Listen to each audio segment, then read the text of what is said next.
All right, today we're reading chapter 4 of Sitting Pretty. Here we go. Chapter 4 is called The Real Citizens of Life. I don't think I was the only middle school girl obsessed with imagining my life as an adult. What will I look like? Where will I live? How many bridesmaids will I have? And what will my wedding dress look like? I lived in a pre Pinterest world.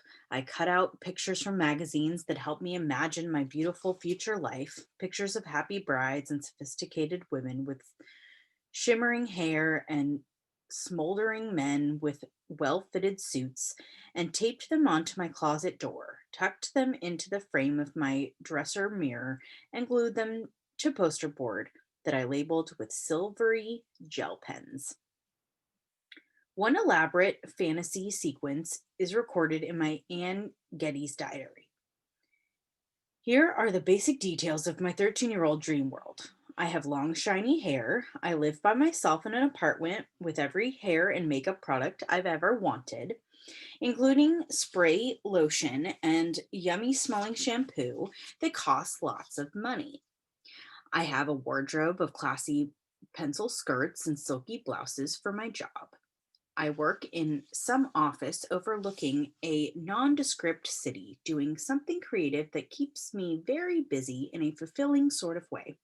I have a boyfriend named Nathan who calls me to see whether I can get away from the office for a quick lunch, but I'm just too busy with the series of vague projects. So instead, he offers to take me to dinner, the fancy kind, of course.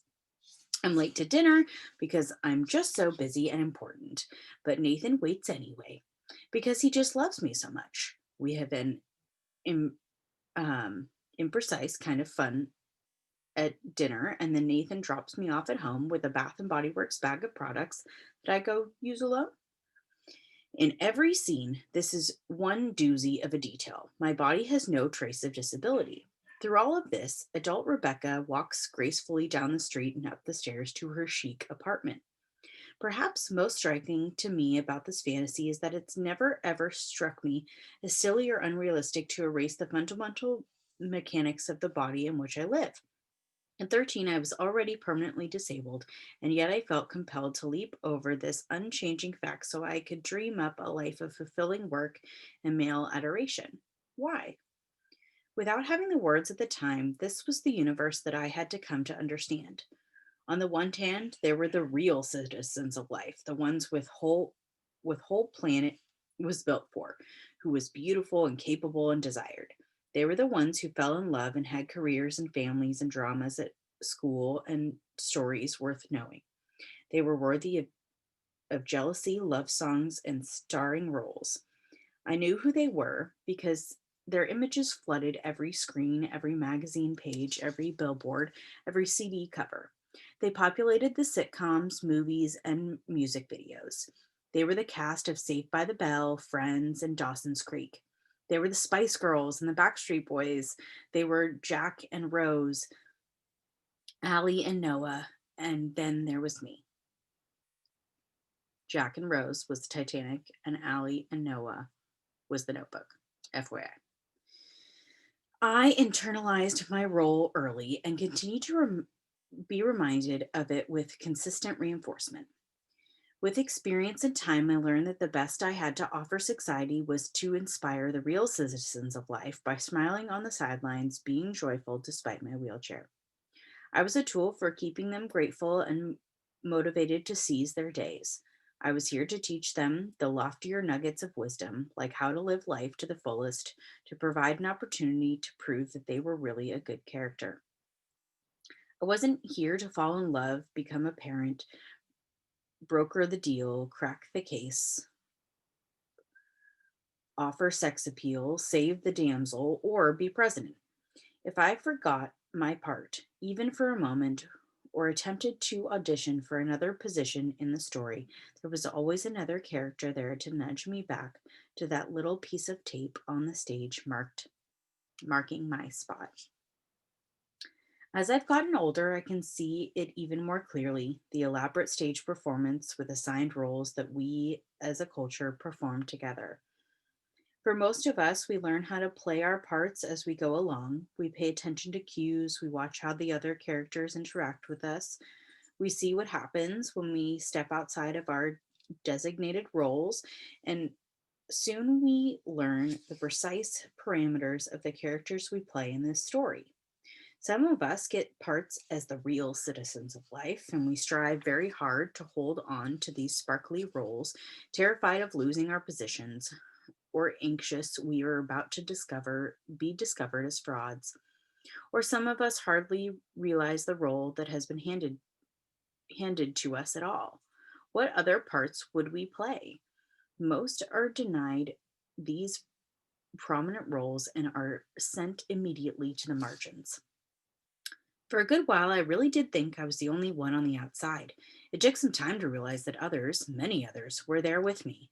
For those of us playing secondary characters, we learn to fit in tiny boxes where we try our best to live without letting our arms dangle too far over the sides. When I was about 17 years old with a freshly laminated driver's license and a new, to me, 1993 white Buick Century spruced up with simple hand controls, I drove myself to the bookstore. With practiced ease, I swung my wheelchair out of the car, attached the wheels, bounced into it, and felt capable and breezy as I pushed myself across the parking lot toward the front doors. When I arrived, a man and woman were already opening the first set of doors to the shop. I thanked them as I moved through the second set of doors, naturally arriving first. Happily, I opened the second set of doors for them, reciprocating the courtesy I had just been given. As the couple walked through, I heard the woman mutter, not too quietly, "She's a proud little thing, isn't she?" What was that? Even before I had the words, knew I had stepped out of line. Silly me. I'd I'd been operating under the belief that I could be the newly independent leading lady, brightly bounding through her story, but I'd already been assigned my role as the weak girl, here to affirm the real citizens of life that they were a thoughtful pair offering a friendly hand. In my late 20s, I moved into a little house with two cranky cats, and Micah moved in shortly after. Maybe a year later, after seeing us do life together month after month, my neighbor stopped us on our way out to the movies. So I have to ask, are you two brother and sister?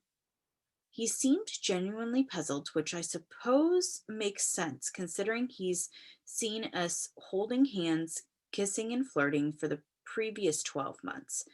As I'd been busy living out my life as the star of my own romance story, he'd been busy trying to figure out what narrative made more sense, the helpless asexual girl with a boyfriend or two siblings in love.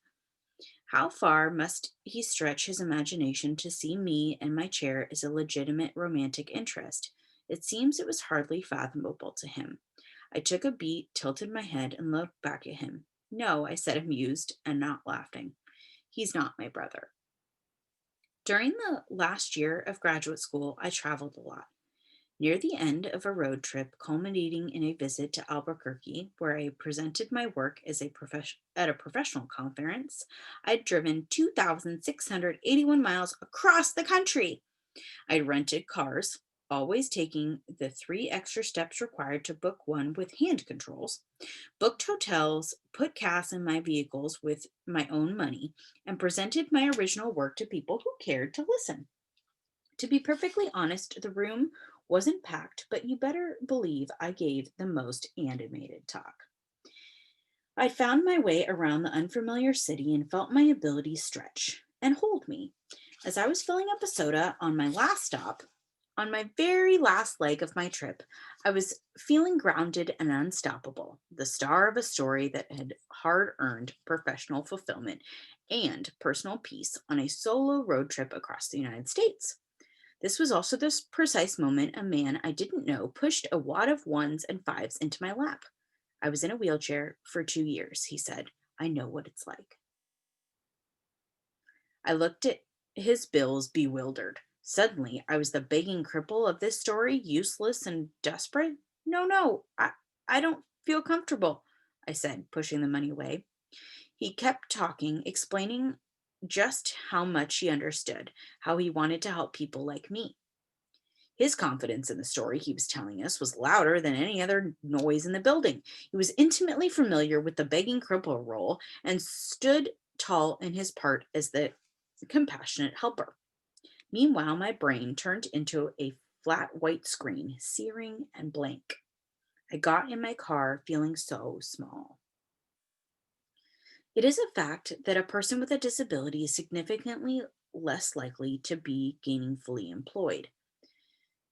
This represents the lived experience of millions of people. But there are other ways to tell this story, other possible turns this script could take, other scenes waiting to be written. As much as I felt strong and unstoppable on that road trip, I felt just as deflated by the never ending brawl required to maintain a sense of dignity belonging to a group that is perpetually framed as helpless. Here's a question: what's more exhausting, being disabled or trying to shake off the roles that other people constantly expect you to fill? I'm too tired to answer. Disabled people have been assigned a clear part in the stage performance. We are the recipients of help, in need of assistance, holding up a tin can for charity, here to inspire. Attempting to claim another role, a more complicated part, like the one who accepts and offers a bit of help, one who uses a chair to navigate the world, and has sex, one who can't walk and isn't asking for any money, even if it's a role that feels natural and fitting, can surprise, confuse, or even irritate the other person in the performance. When you live inside of the story, it can be difficult to see this dynamic.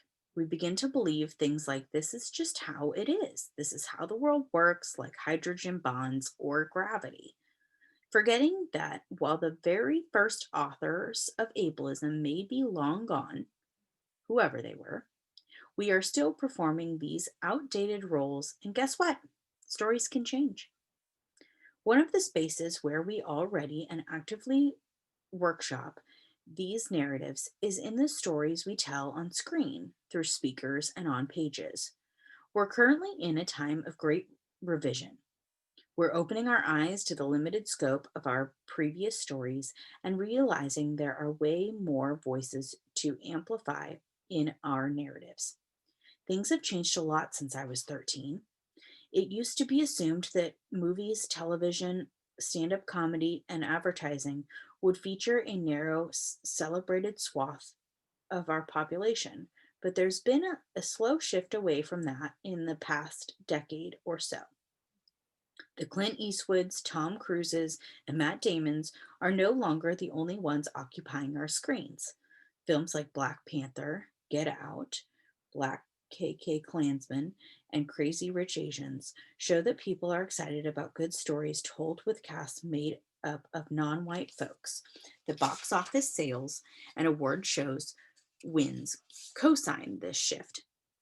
While there is plenty of pushback, like men furious at the all white, all women cast of the 2016 version of Ghostbusters for so violently ripping apart their nostalgic memories from their mini misogynist childhood films like Ocean's 8 and Captain Marvel, demonstrating a continuing investment to disrupt some of the most male dominated franchises. At the very least, the capitalist wheels of society have recognized that diversity sells. More people are gravitating towards inclusion, and where the people flock, so flock the many. Millennials and Gen Zers have proved that they are more likely to choose a brand that demonstrates a commitment to inclusivity, and so, in a matter of years, we've seen countless brands move in that direction. From Nike to Nine West, Snickers to Crocs, Tylenol to Sephora, More and more companies are choosing to feature the bodies and storylines of people of all sizes, shapes, backgrounds, abilities, gender expressions, skin pigmentations, sexualities, and ethnicities. For some advertising campaigns like Billy's Razors and Airy Underwear, this includes so called body flaws like stretch marks and body hair. More companies are committed to minimalizing or doing away with photoshopping models in their ads, including Dove and CVS.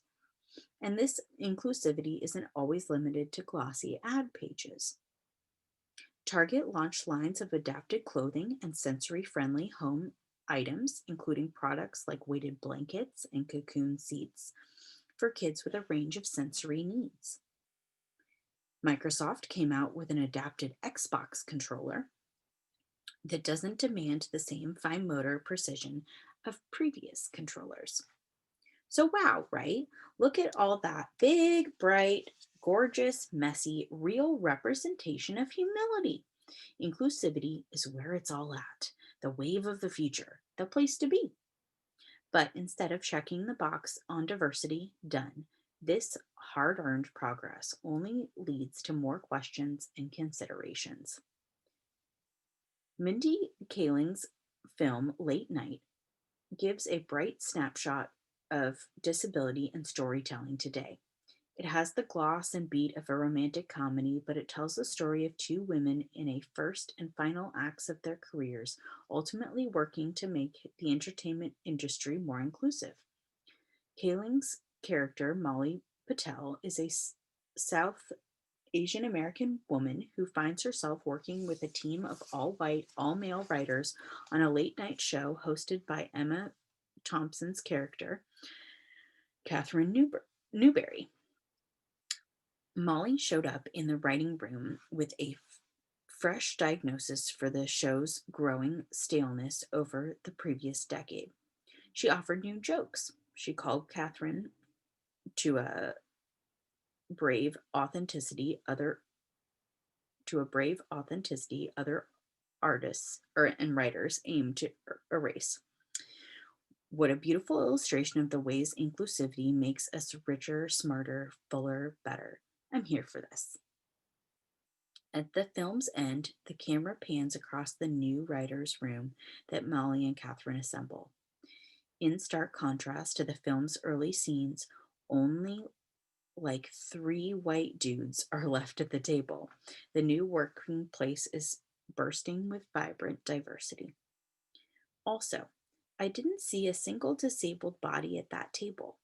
What a stark reminder that even those most dedicated to inclusion rarely imagine disabled people into the scene. Of course, disability is often invisible, present without a obvious signal or quick recognition. Many people with disabilities pass as non-disabled.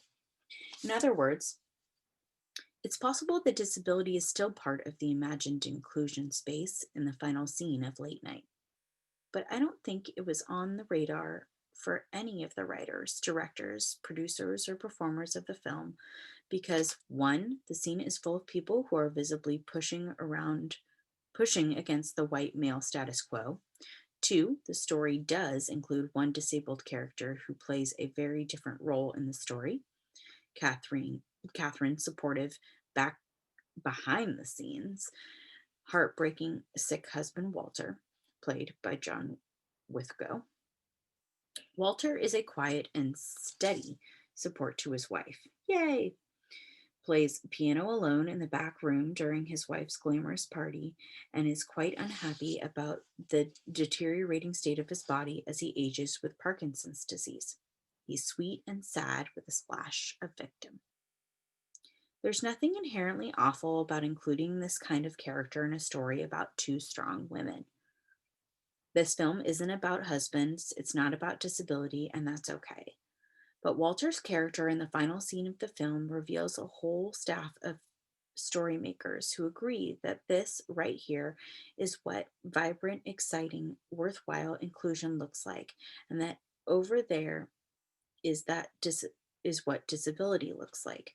The two are kept separate, a reality that reveals a team of skilled educated, informed story makers, entirely unaware of disability as an identity that has something valuable to contribute, an identity worth explicitly inviting to the table. It might slip under the radar to exist on the edges, but disability is actually everywhere in the stories around us. It's often used as a metaphor. Mr. Potter in It's a Wonderful Life, Colin in The Secret Garden, as a plot device, Roman in the Rain, Roman in Rain Man, Melvin Oodle in As Good as It Gets, or as a tool to inspire compassion, pity, or softness in non disabled characters and audiences. Tiny Tim in A Christmas Carol, Joseph Merrick in The Elephant Man. Characters with impairments are depicted as either super crips, triumphing over life's adversities, Pollyanna and Forrest Gump, or pitiable, isolated victims who'd rather die than live in their impaired bodies. Maggie in Million Dollar Baby, Will in Me Before You. Oh, and sometimes we get to be villains. Captain Abad, Captain Hook, Darth Vader, or thrown in the mix as objects to horrify. Dr. Poison in Wonder Woman or Reuben in Midsummer. This is not to dismiss the strides that have been made in mainstream representation. Shows like Switched at Birth and Speechless do more to normalize the respective experiences of deafness and cerebral palsy than ostracize them. And characters on shows like CSI, Private Practice, and Stranger Things happen to have impairments shared by the actors performing the roles that play little part in their active contribution to the plot lines. In 2019, Netflix came out with a genuinely funny and charming miniseries special about a gay man with cerebral palsy that is written and performed by the real life protagonist of the story, Ryan O'Connell. Marvel just announced that one of its upcoming films, The Eternals, will include a deaf superhero played by the deaf actress Lauren Ridloff. These examples are worthy of celebration, but still remain the exception. More often than not, the stories we tell about disability are sappy or eerie or melodramatic or frightening distortions of actual experience. It's more pleasant to pretend this is a problem of the past, especially when looking at clearly condensing condescending or offensive portraits from earlier eras. But the skewed depictions of disability have only slipped into a 21st century packaging that's harder to see through. Let's take a closer look at one of the most lucrative international box office hits in history. In James Cameron's 2009 Academy Award winning film Avatar, our hero, Jack Sully, is paralyzed during active duty with the Marines and is consumed with longing for freedom from his confinement. This reinforces the ableist belief that one surely cannot live a fulfilling life in a disabled body, especially when Jake's character finds power and contentment only when he enters an alternate world that restores his abilities.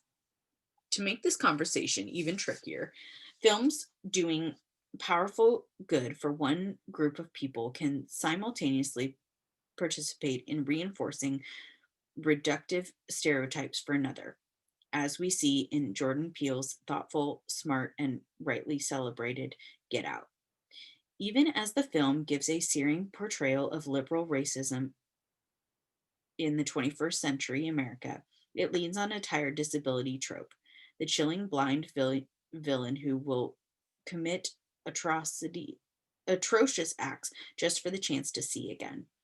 It strikes me as a shorthand prop, like a screaming tea kettle or a cloaked figure hiding in the shadows, coming into focus, to get the viewer to feel something. Only this trope using a marginalized group of people for an effect. And this technique doesn't seem to be losing popularity. Even Pokemon Detective Pikachu peddles his same narrative to children.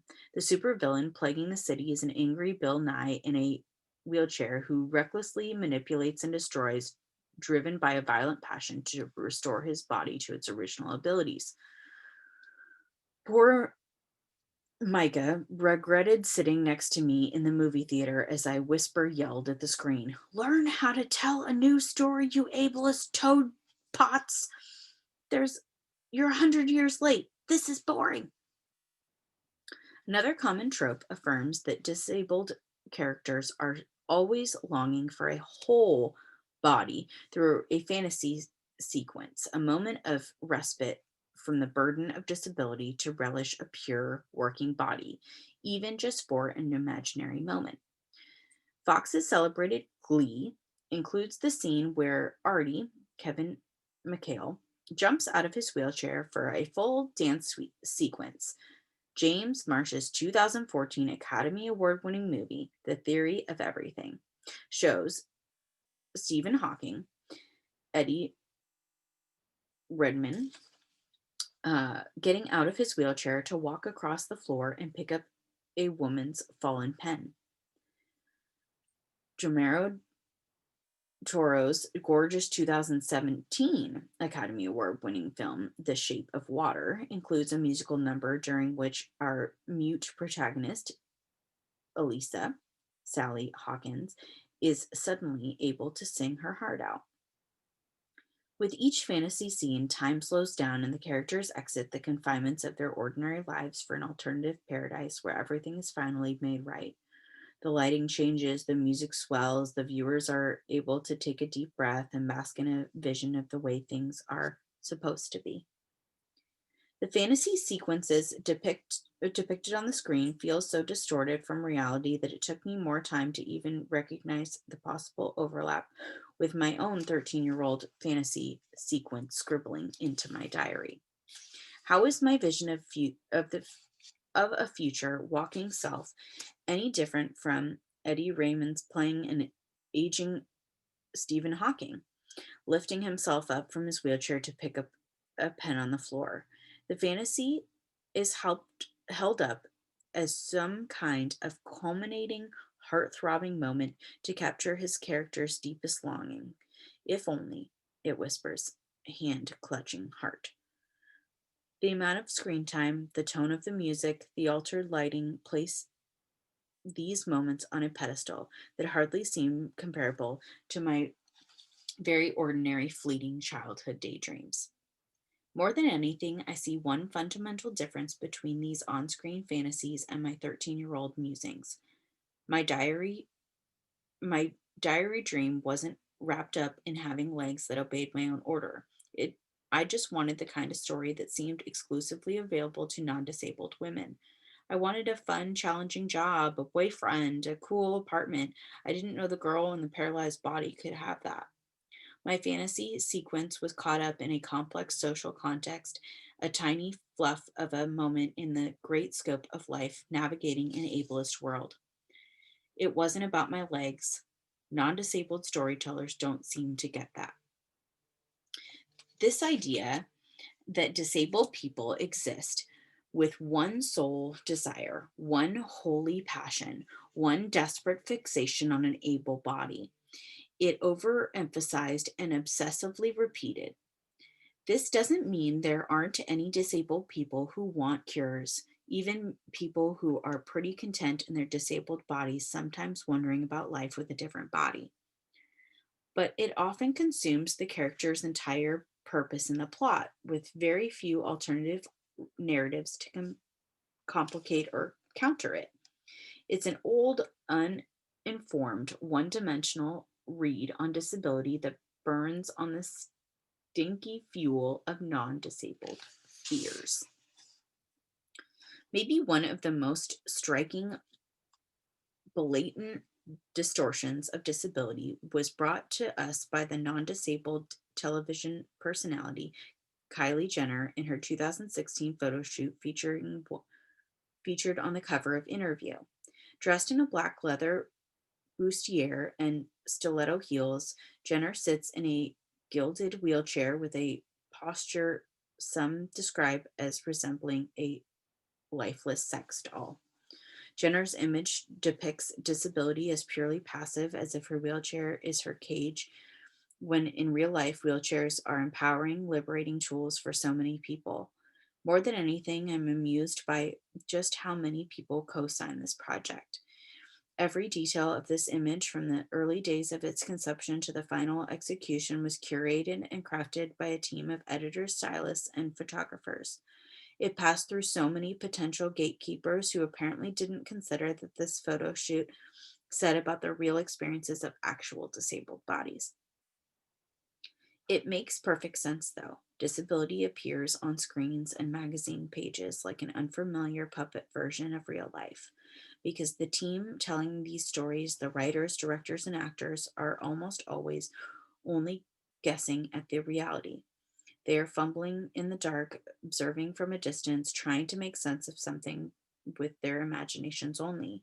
I'm not interested in making rigid rules. Actors may only represent experiences they've lived, but it's important to look at the very loud, destructive default pattern that has been in the works for years.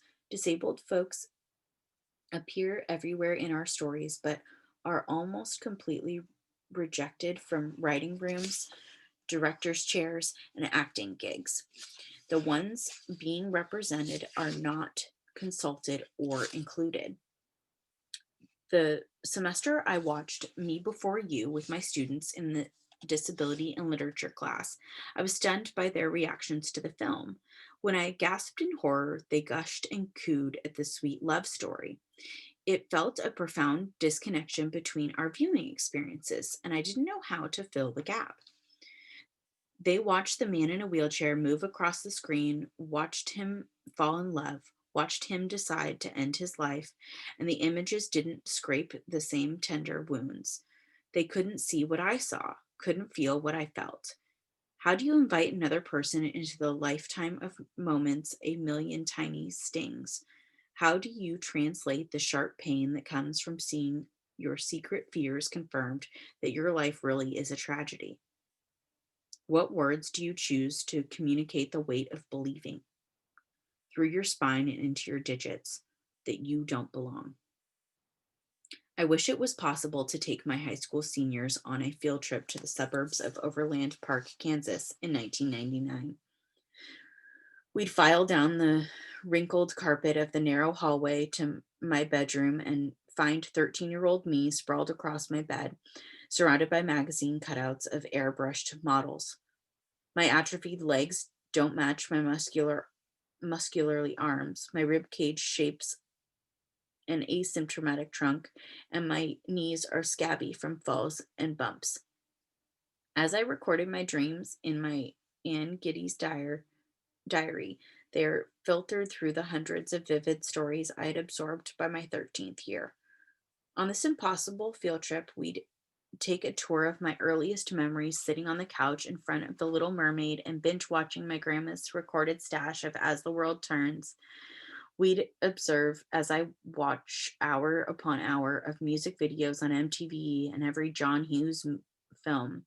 We'd study my late 90s obsession with the Spice Girls and Christy Turlington, and we'd chart exactly where I learn which bodies are desired and which aren't, which stories are brought to the center and which are pushed to the margins, who belongs and who doesn't.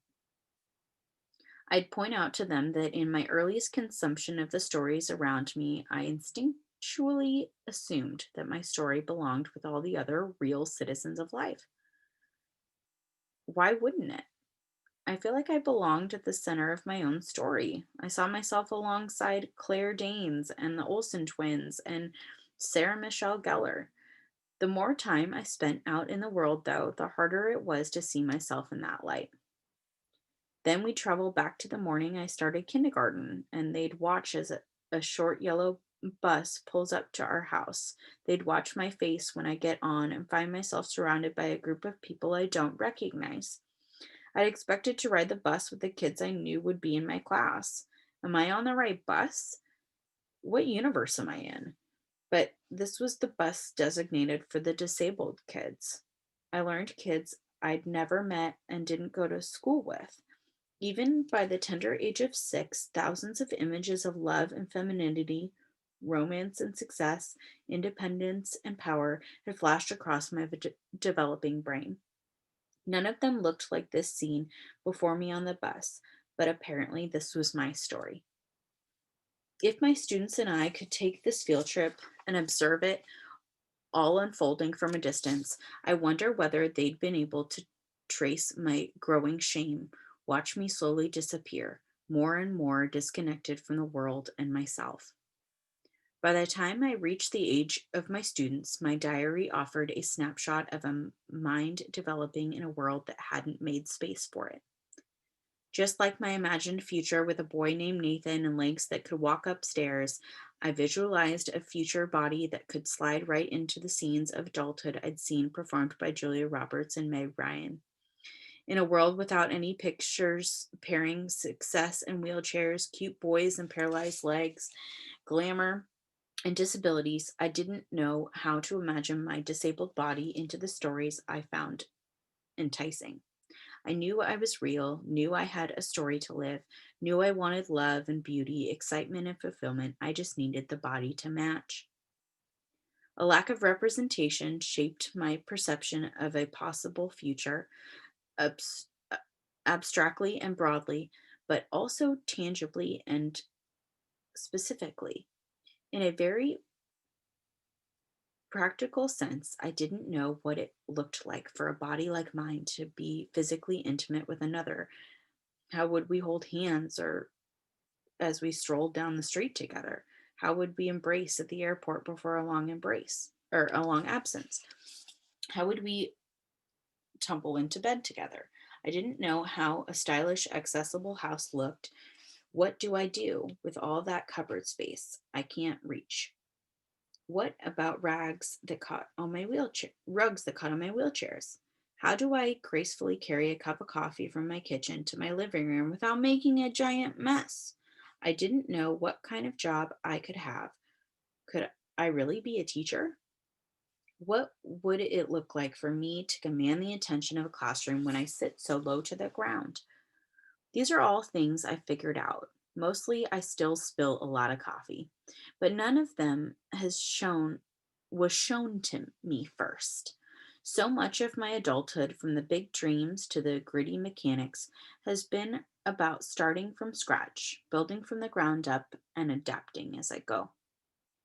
I live in a culture that uses my form as a symbol, a shorthand, an illustration for something else: weakness, captivity, and victimization, or super strength, triumph, and feel good inspiration.